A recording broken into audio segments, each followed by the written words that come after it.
What's up, y'all?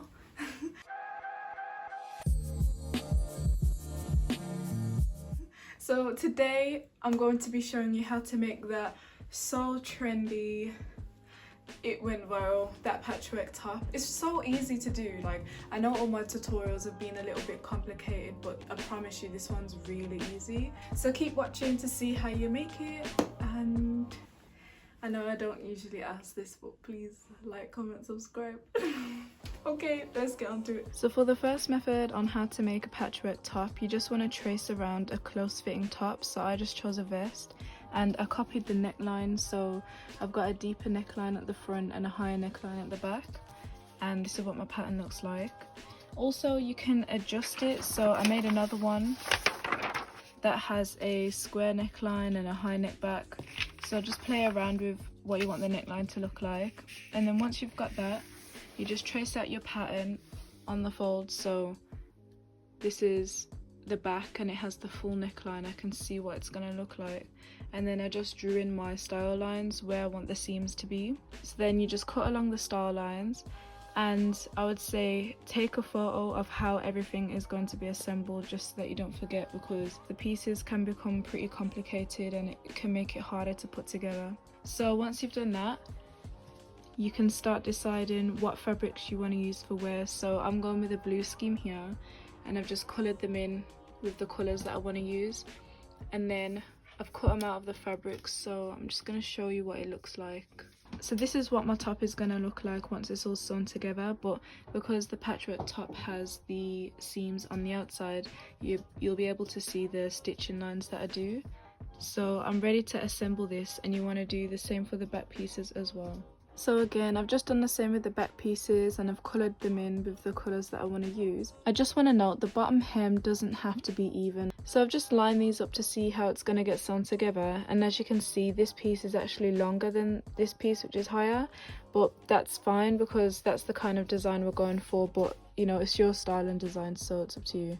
So here's all my pattern pieces cut. I've got the front and the back, and I'm ready to just sew them together. But I just want to give a quick tip on how you piece things together. So for example, I've got a straight line here, but I've also got this triangle piece here. So in order to sew this up the easiest way, I'm going to connect these two first, and then once I've got these as one straight line, I can put those together, if that makes sense. And the same applies on this side. So here's like one of my smoothest lines, which would be the easiest to attach.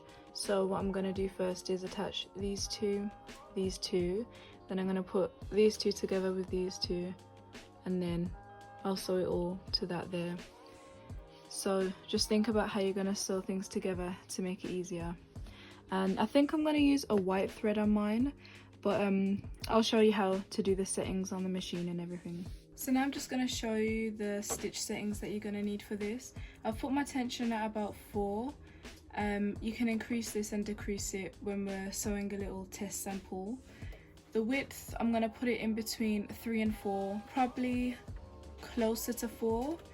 And then my length is just how close the stitches are going to be together, and I want them pretty close, so I'm going to do it at about in between 0 and 1.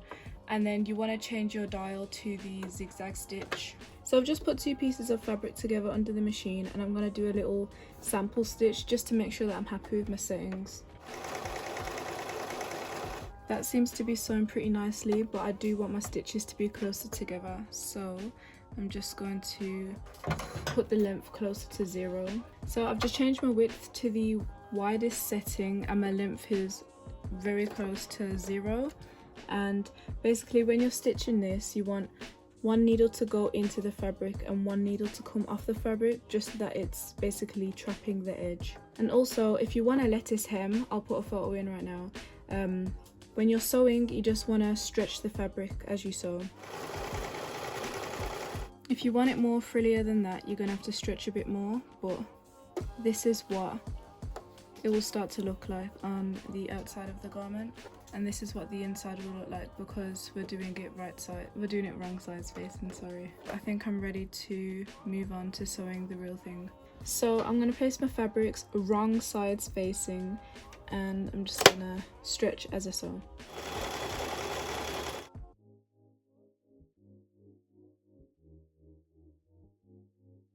So I've just finished assembling the front pieces. Now it's time to move on to the back.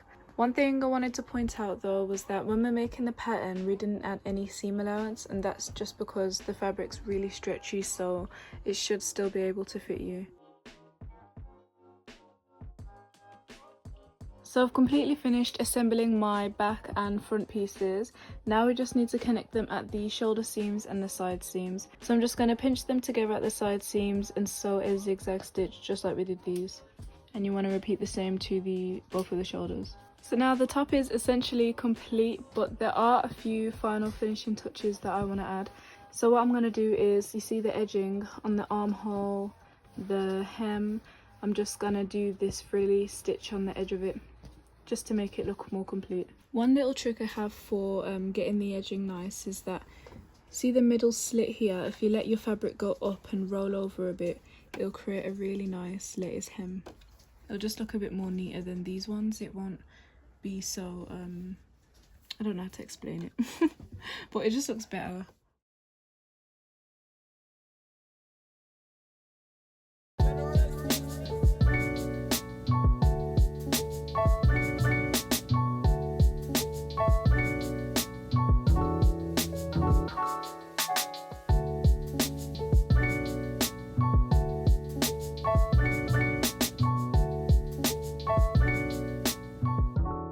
Thank you everybody for watching this video. I hope that you enjoyed it.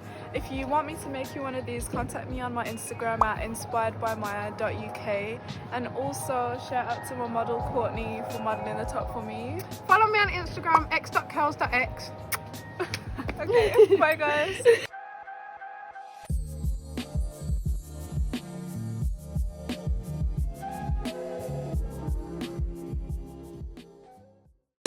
I can't stop smiling, wait.